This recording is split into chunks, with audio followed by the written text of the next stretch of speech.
ఇవ్వచ్చా ఇవ్వకూడదా అనే వాటి మీద మనకు క్లారిటీ రావాలి మొదటిగా.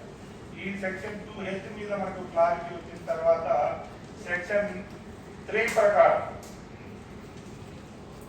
ఎవరైనా దరఖాస్తు పెట్టుకోవచ్చు. ఉదాహరణకు చిన్నపిల్లల నుండి పంట ముసలుల వరకు కులాలకు అతీతంగా మతాలకు అతీతంగా ఏ కులం ఏ మతం తారతమ్య భేదాలు లేకుండా సెక్షన్ 3 ప్రకారం ప్రతి పౌరుడు దరఖాస్తు పెట్టుకునే హక్కు వాళ్ళ సమాజాల హక్కు చట్టంలో పొందపరచడం జరిగిందనే విషయాన్ని మనం గుర్తు చేసుకోవాలి. చాలా మంది ఈ దరఖాస్తుదారులు పెట్టుకునే క్రమంలో అధికారులు వారికి ఉన్న పలుకుబడి వారి యొక్క విధానాల్లో చాలా మంది వారిని భయోందోళన గురి చేస్తున్న సంఘటనలు దుస్థితి చాలా సందర్భాల్లో ఎదురవుతుంటాయి.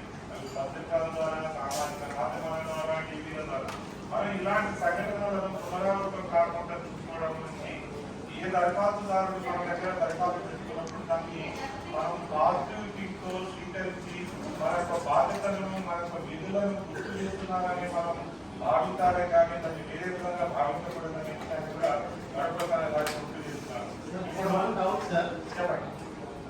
ఇప్పుడు కింద